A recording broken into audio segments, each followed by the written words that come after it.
Hello, beautiful people. Today is 29th of July. My name is Sahil and welcome to Newspaper Analysis. Guys, in today's GS folder, we will be looking onto the dimension of poverty, and in that direction, we will see the contribution of the Muhammad Yunus, who perfected the concept of the microcredit, microfinance, and the idea of Grameen Bank. And because of his such contribution, he has also been given the Nobel Peace Prize and the Presidential Medal of Freedom. He says that poverty is the absence of all human rights. The frustration, hostility, and anger generated by abject poverty cannot sustain peace in any society. For building stable peace, we must find ways to provide opportunities for people to live decent lives. Now, guys, his contribution is exemplary because he had connected the concept of poverty, human rights, and peace in one package. So, guys, he doesn't sees poverty just as the absence of economic opportunities, but he sees poverty as the root cause of all the abuses. That is the abuse onto the peace, abuse onto the human rights.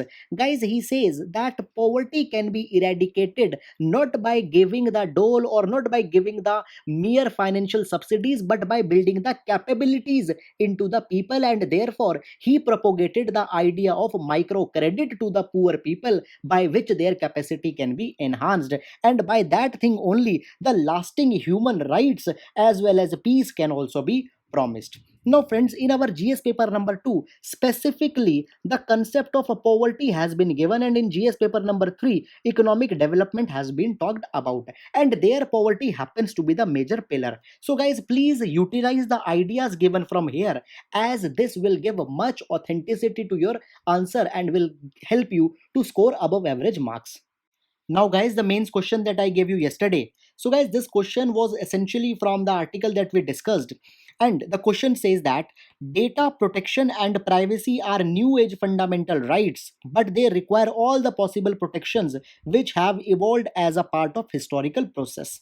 Explain the steps taken by India in order to secure data protection. Now, into the introduction, we can mention that 21st century is characterized by the dominance of the internet and connected technology, where huge data trail is generated. And guys, as data is connected with the privacy, and as privacy is connected with the dignity, and because dignity is the fundamental right, privacy also happens to be the fundamental right, and world over countries are now rushing to preserve this new age 21st century right. In India, 2017 Supreme Court ruled in Puttaswamy judgment that privacy happens to be the fundamental right under Article number 21, and directed the government to come with the legislative framework on this particular thing. And now, guys, government had done two things here already, both of them we had seen.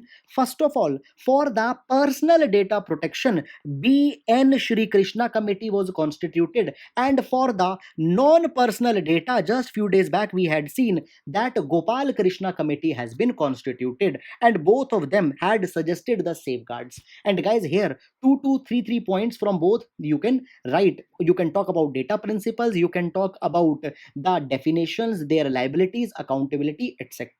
So, guys, this is the bare framework, and you will be writing on this particular dimension. So, guys, that's it about this particular thing. And now let's take the newspaper analysis. Guys, first of all, let's take the overview of the entire paper first. Friends, I would like to request you that if you think that this newspaper analysis is doing a little bit value addition into your preparation, then please do hit the like button, because your support means a lot to me. Now, guys, taking up the news items, here we can see that disengagement has been mentioned up with the China. However, guys, nothing substantial has came, not important for our exam. Now, friends, here the GST issue has been mentioned. So we'll see this entire issue under the light of the fiscal federalism, and from very scratch we will be discussing this entire matter. Then, guys, here the recent report of the tiger census has been mentioned. So, guys, some new findings have come. We'll see the concepts, they are important for our exam, and even we'll be seeing that how the lidar technology can be used for the tiger conservation. Then, guys, moving forward, you can see that regional news or the city news has been given, which is not important for our exam. Then, guys, here the International Tiger Day has been mentioned. We'll discuss that into the news only. Then, guys, see, Again, thus regional political news not important for our exam, and straight off forward we'll be moving to the editorial section. Guys, this particular editorial talks about the GST. We'll discuss what are the issues given here. Then guys, this particular article talks about the public health system. Even yesterday we did one article onto the public health, and till now I believe more than dozen article we had done on public health. Everybody is speaking one thing: need to give more funding. Guys, you need not to do every day the same thing. Please save your time. Guys, here RIC has been mentioned. This is something new. We'll be seeing this entire issue. Then guys, this particular article mentions that why COVID drugs should not be given clearance in haste. So guys, that thing has been given. However, up to the date our exam will come, all these things will be changed. Much newer developments will be coming. Now guys, this particular article suggests that how India should use the air power against the China. But guys, the scope of our syllabus is diplomacy and international relations and not war. Guys, here South Asian migrant crisis has been mentioned. Very good article. We'll see some insights here. Guys, GS paper number 1, the protection of creative economy has been mentioned. Very good article. We'll see what has been given here. Then guys, moving forward, so here the news from the earlier pages have been carried, which we had already seen. Then guys, here the FDI on defense has been mentioned. So guys, some important things will be seeing here. Then guys, the child wasting has been mentioned. With respect to prelims, some important concepts will be seeing here. Then guys, here the UK India relations with respect to the clean power has been mentioned. So guys, we'll see some important points here. Then guys, moving forward, opportunities page not important for our exam. Then showcase page not important for our exam. So guys, now finally we are into the world page. In world page only the conflict and the political inclined issues has been mentioned, not important for our exam. Now guys, on to the business page. Government had now said that 100% FDI is there for the NRIs if they want to invest into the Air India. Now this is very very specific. First of all, only Air India, then only one category, that is NRI. Just see this thing. However, don't no need to go into the detail.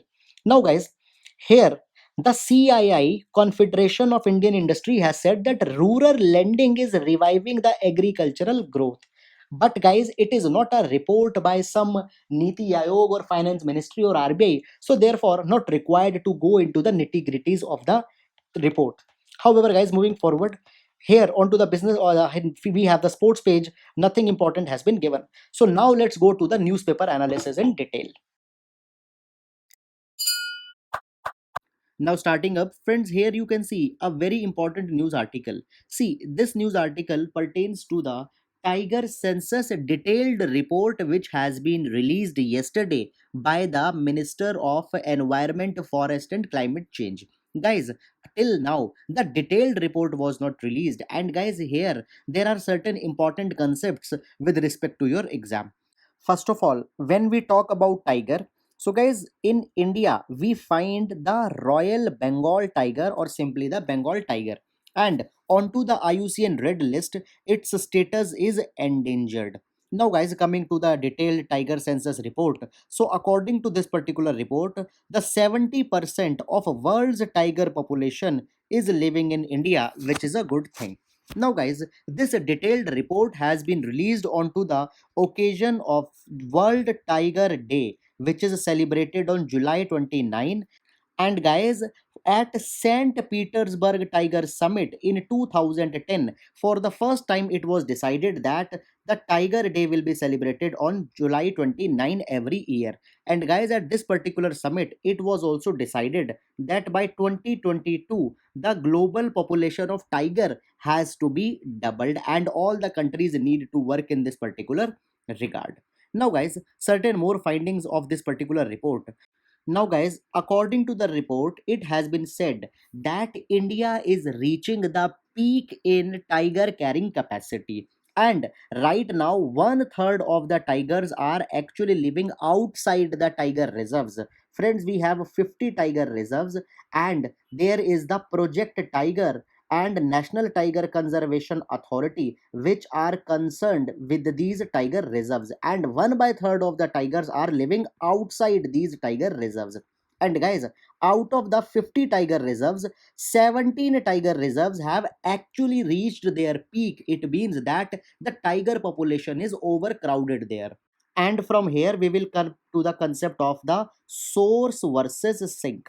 So guys, all the tiger reserves, they are the source means that they are source of the prey base, of the habitat, and all these kind of thing. Now whenever the source becomes overcrowded, the prey base will become small. The tigers need to fight for their territories. So guys, what they do, they go outside their source, that is the tiger reserve, and guys, the nearby surrounding region is called as the sink. So suppose this is the tiger reserve and this is an entire region will be the sink.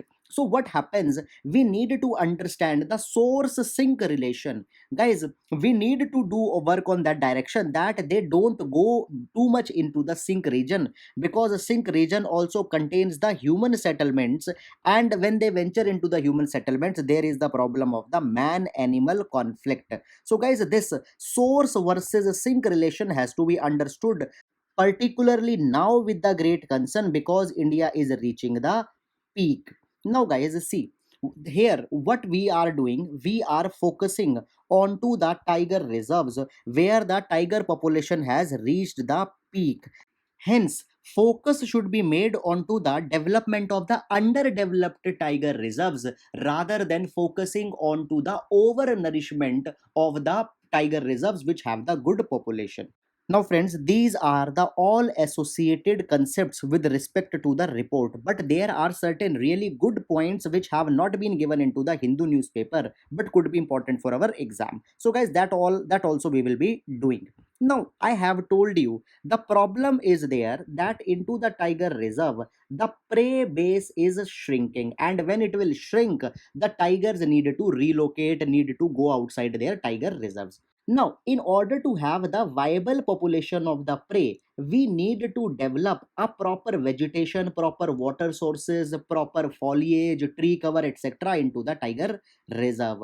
But at the same time, tiger reserves are also the region where human disturbance should not be substantial, otherwise it will disturb the fragile ecology. So what we can do, so guys, here it has been said that the lidar technology will be used.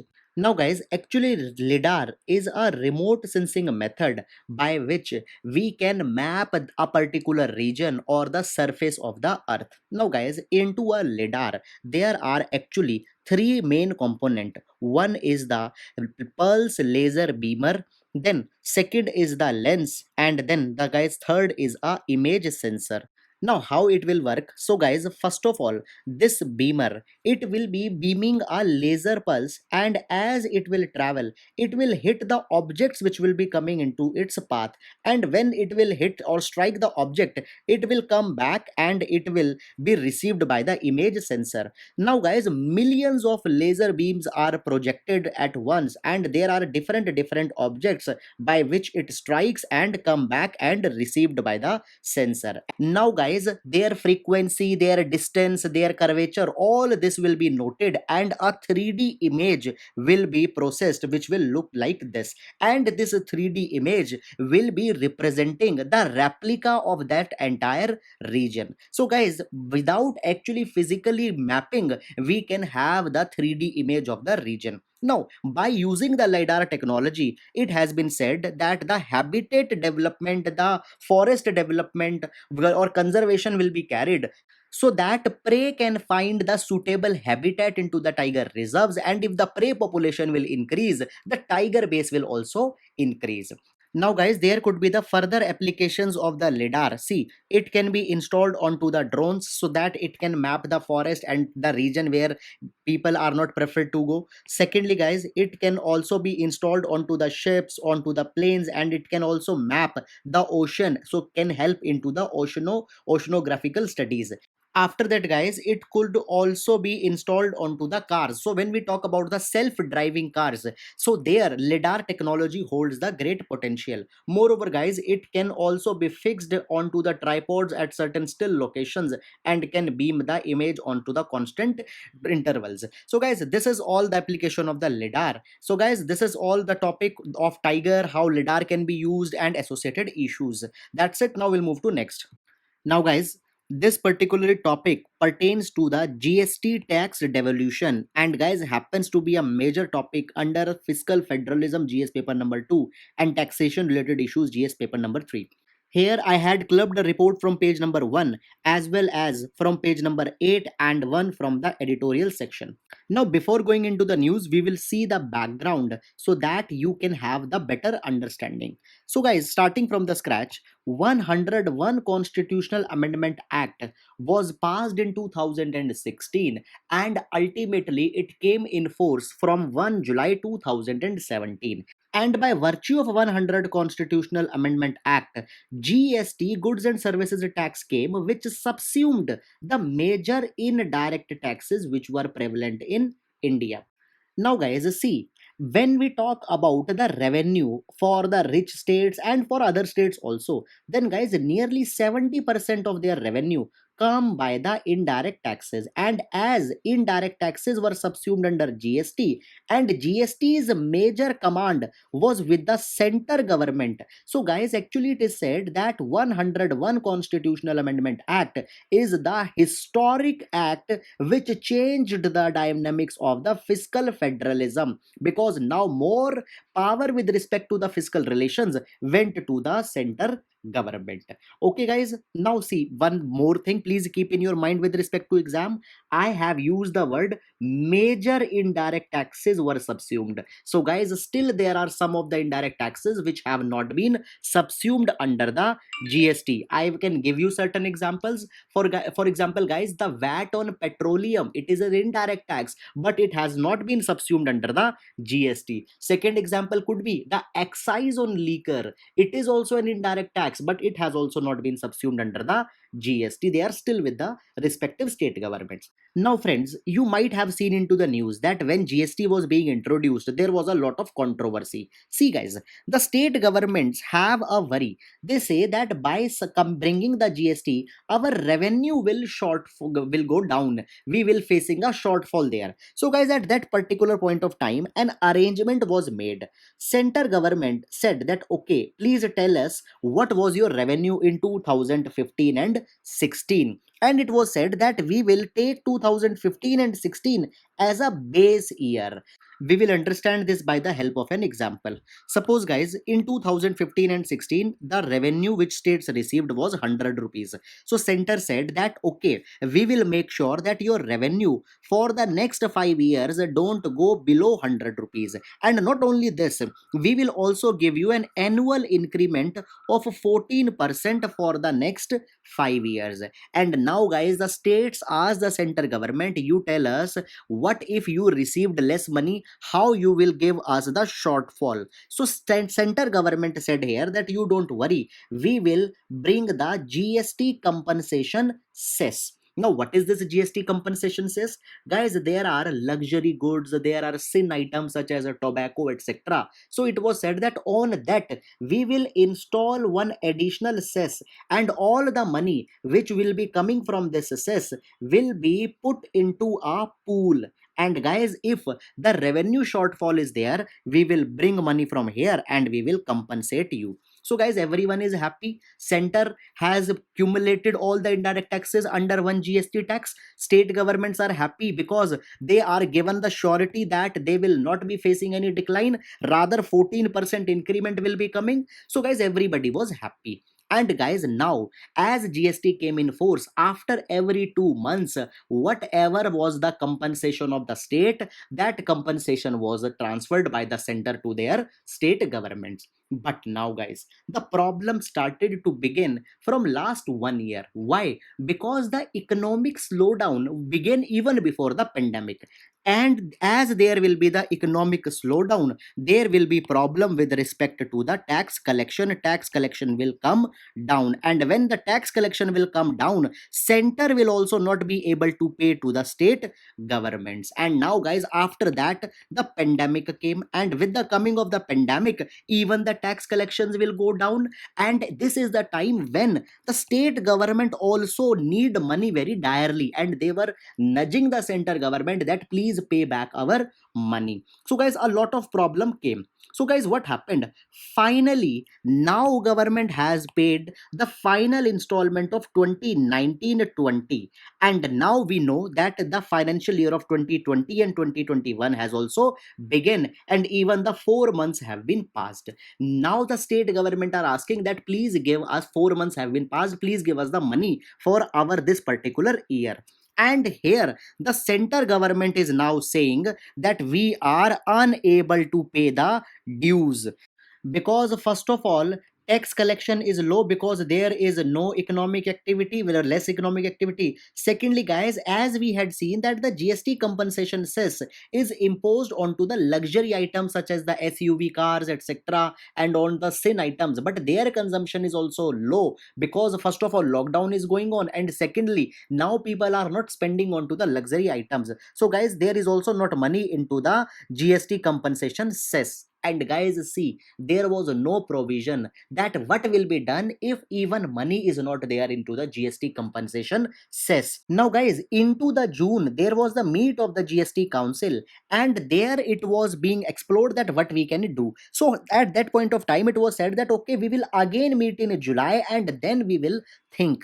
Guys, see, there were certain suggestions also made that what could be done. It was said that central government can raise the loan or can borrow money so that the states could be paid. But guys, now the present position is that neither the July meet of the GST council have held, nor the center is saying that we will raise money. Rather, they are saying that what we should do, we should rework the formula onto which we earlier agreed to pay the taxes, and now the earlier formula might not be viable. So guys, this is entire thing going on, and obviously the state governments are not happy by this particular thing, and this could be an event of the breach of fiscal federalism. But guys, center also have its own genuine reason in this particular regard. So guys, not only the present news article, but the entire issue, entire developments you need to see into your mind, because there could be a question onto this particular line. So guys, that's all about this particular issue. Now we'll move to next. Now, this particular article is talking about the significance of RIC for India. Now, guys, just a few days ago, the RIC meet was held, which means Russia, India, China.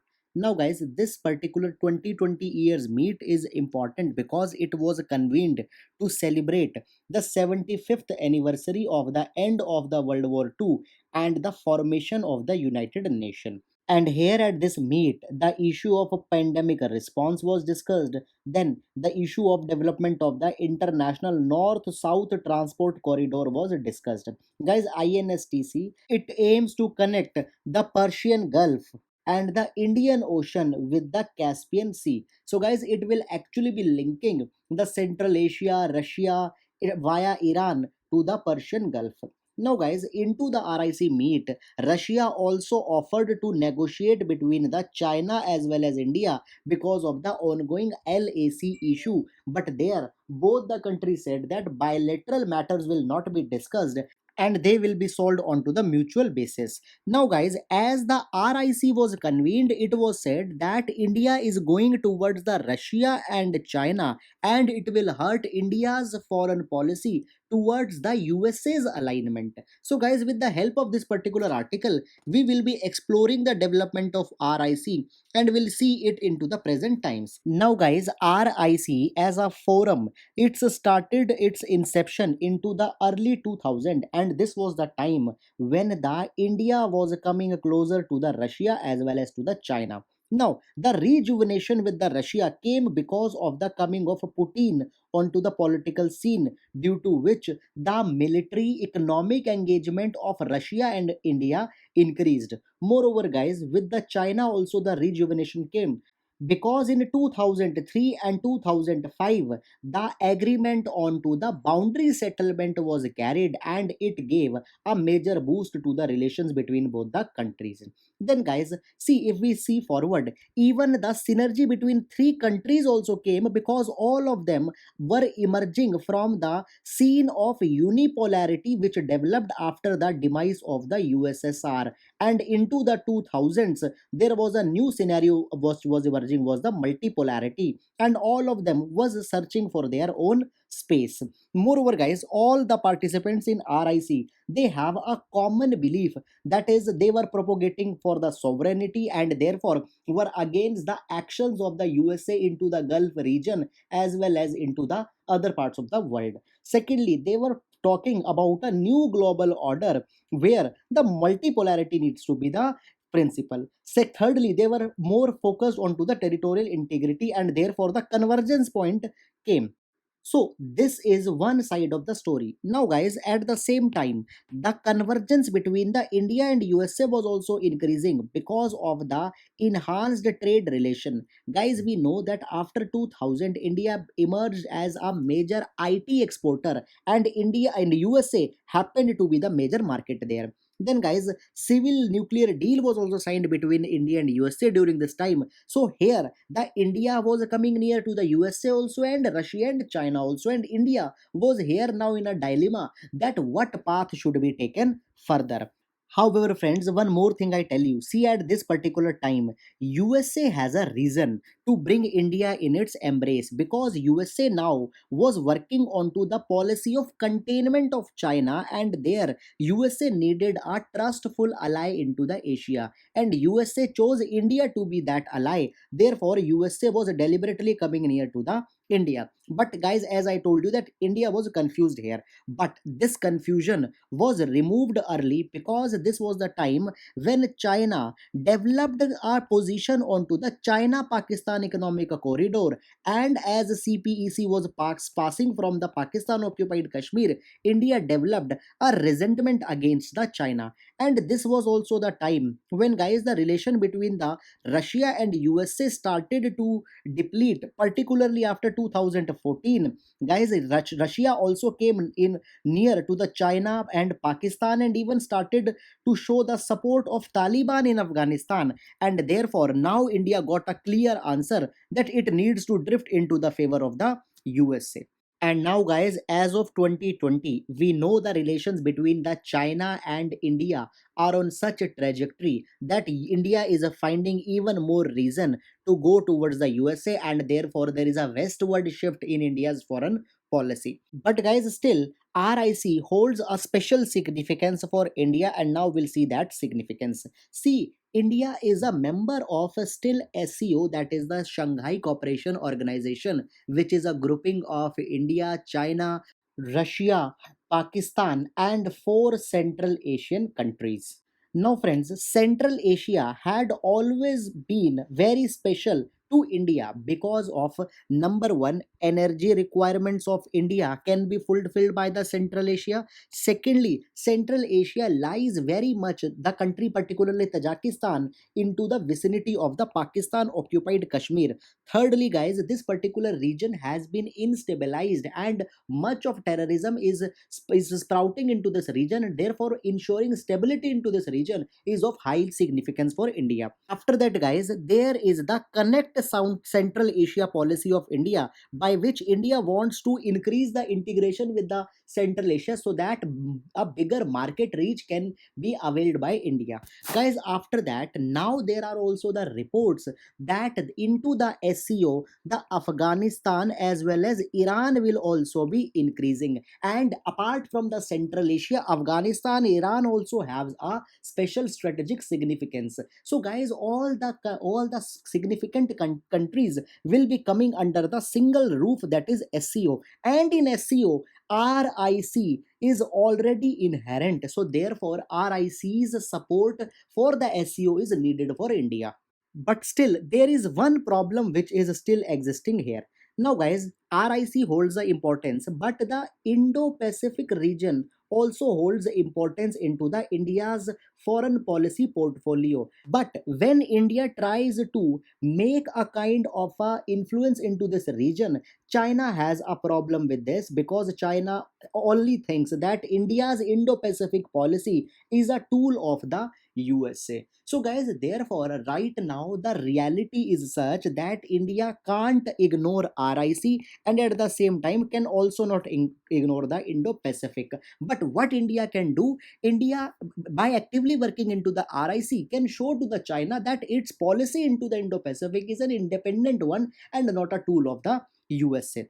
So, guys, right now a diplomatic brainstorming is needed, that how India will respond, that it holds a meaningful engagement with the RIC into the Indo-Pacific, and at the same time the USA is also not ignored. So, guys, this is the entire dynamics which are involved here into this particular article. So some important elements could be used directly into your answers. That's it, guys. Now we'll move to next. Now, guys, this particular article talks about the South Asian migrant crisis. Now, guys, the South Asia provides a substantial labor force to the Gulf region, and this corridor is called as the South Asia Gulf Migration Corridor, and this is one of the largest migration corridor into the world.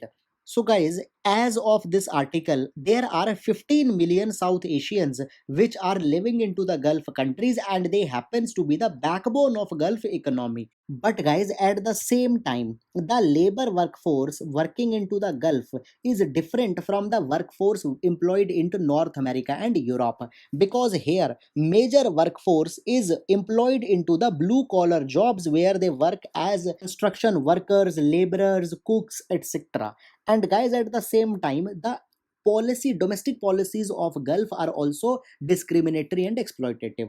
For example, the kafala system is prevalent into majority of the GCC countries, where every unskilled worker needs to have in country sponsor, and that in country sponsor happens to be the employer. And, guys, this employer is responsible under kafala system for the management of visa, work permit, etc. And at the end of the day, this system leads to the system of slavery, where employer acts as a kind of an honor, and thus the kafala has been criticized by the United Nations Human Rights Commission.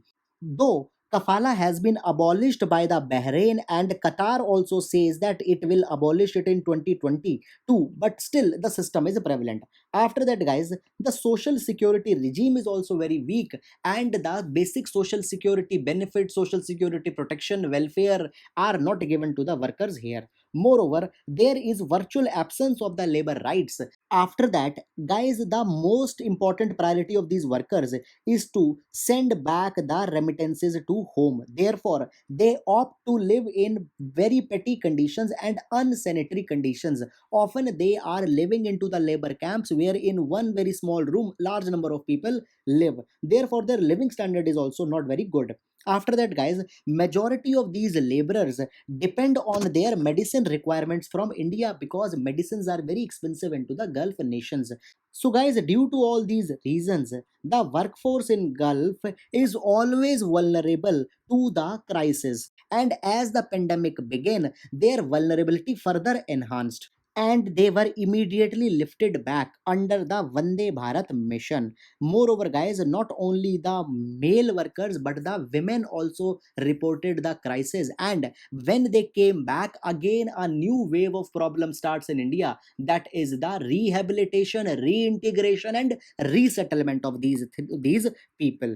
Now, as a response, the government of India had started the Swadesh portal, where the skill mapping of the people who have returned back will be carried, and the skill specific employment will be provided. And onto the same lines, the Kerala government has started the Dream Kerala, which also focuses on utilizing the skill resources of the migrants who have returned back.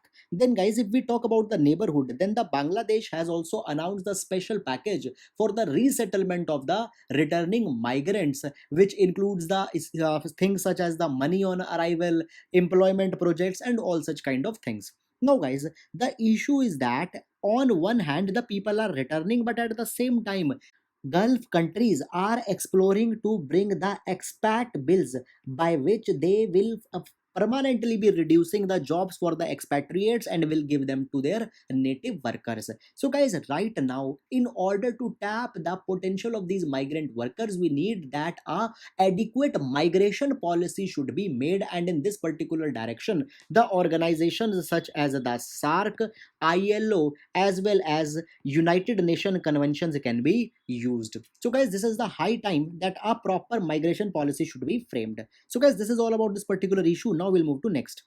Now, guys, this particular article talks about the urgent need to protect the artist and the creative personals. See, guys, in India, we always have the policy onto the agricultural economy, onto the manufacturing economy, service economy, knowledge economy, but there is simply no mention of the creative economy. Now, guys, because of this such ignorance, there are implications on two front. Number one, the artists who are involved into this creative economy, their welfare is being ignored, and often they are from the poor and the marginalized section, and guys, their vulnerabilities further enhance when government ignore them. Secondly, guys, when we talk about the soft power of India, it is the rich culture, tradition, heritage which is the major component of soft power, and therefore not focusing onto the creative economy will also have impact onto the soft power of India. Now, guys, with the pandemic, as a lockdown started, we had seen that MSMEs have suffered a considerable decline, and the 88% of creative economy is dependent onto the MSMEs. For example, these workers are making the musical instruments, or they are making some paintings, or they are making some other kind of things, and they are not having the capacity to organize themselves into the MNCs. So, therefore, they are into the MSMEs, and they have declined, this percent workforce has also suffered. Now, guys, government had talked about all the sections, but neither in any of the speech the support for creative economy has been expressed. So public support is absent there.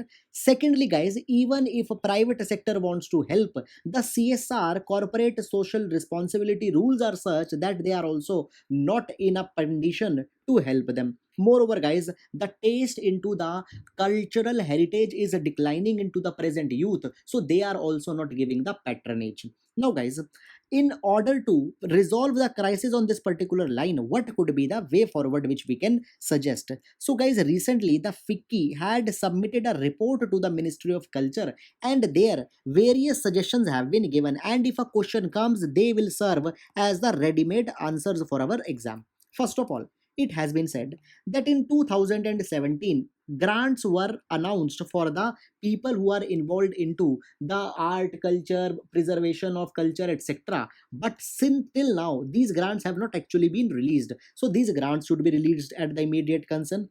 After that, guys, see, every state has a budget for the regional festivals, but now as these festivals can't held because of the social distancing, so those budgetary grants should be diverted to the artist, as it will help them into the lockdown.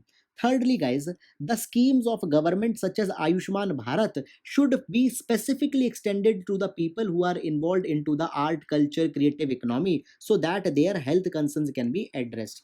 After that, guys, as they are involved into the MSME, there should be a GST moratorium for few months, so that their tax liabilities gets reduced and they can get the enhanced income. Then, guys, as we had seen that work from home is becoming a new normal, so digital infrastructure should be built for the people who are involved into the performing arts, so that from their home or from their theaters only they can broadcast their performances to the audiences and can earn the livelihood. So, guys, this particular section, personally, I believe, has been ignored the most. So, this is high time that such steps should be taken. And, guys, in GS1, there is most probability that such question can be asked. So, that's it about this topic. Now, we'll move to next. Now, friends, here the FDI in defense has been mentioned. So, few days back, when government announced the Atmanirbhar Bharat Abhiyan, their government also said that the FDI limit into the defense sector will also be enhanced from the 49% to 74% under the automatic route, that is without the government approval. 74% of ownership can be held by the foreign company or foreign individuals. Now, guys, though it was announced, but now the notification on this particular thing will be coming. Now guys, apart from this, see, there is one more segment where government is going for the reforms and liberalization. Government is now focusing on more indigenous procurement of the defense weaponry. And therefore guys, in 2016 government came with the defense procurement policy. And now in 2020 government is revising this defense procurement policy. So guys, in March, the first draft of the defense procurement policy 2020 came, and then there were certain changes made, and now the second draft of the defense procurement policy has came. Now guys, first of all, into the second draft, the entire name of the defense procurement policy has been changed to the defense acquisition procedure, and now even more emphasis is given onto the indigenous procurement of the weaponry. And thus it will be helping on two fronts. Number one, reliance onto the foreign countries will be reduced, and number two, much needed forex payments will also come down by the indigenous procurement. Now guys, on other side, see, it has also been observed that our indigenous manufacturers also hold the great potentiality for the export of the weaponry. And into last year, $1 billion of weaponry has been exported by the private sector, which is 10 times more than the government export. So much reforms are coming into the defense sector, and now government should even more careful that how even more they could be enhanced and a leverage could be achieved. Guys, on two fronts more we need to focus, that is onto the research and development, and in that particular capacity research organizations such as the DRDO should be given much more functional and financial autonomy. And onto the manufacturing side guys, the indigenous defense weaponry developers as well as the government PSUs should also be given the much needed incentives and concessions. So guys, this is all about here, and now we'll move to next. Now guys, here we can just see a reference which could be used into the GS paper number 2, child related issues. See guys, there is one of the prestigious health journal which is called as the Lancet, and according to the Lancet's report, it has been said that due to the COVID-19 the incidence of the wasting will be increasing into the world.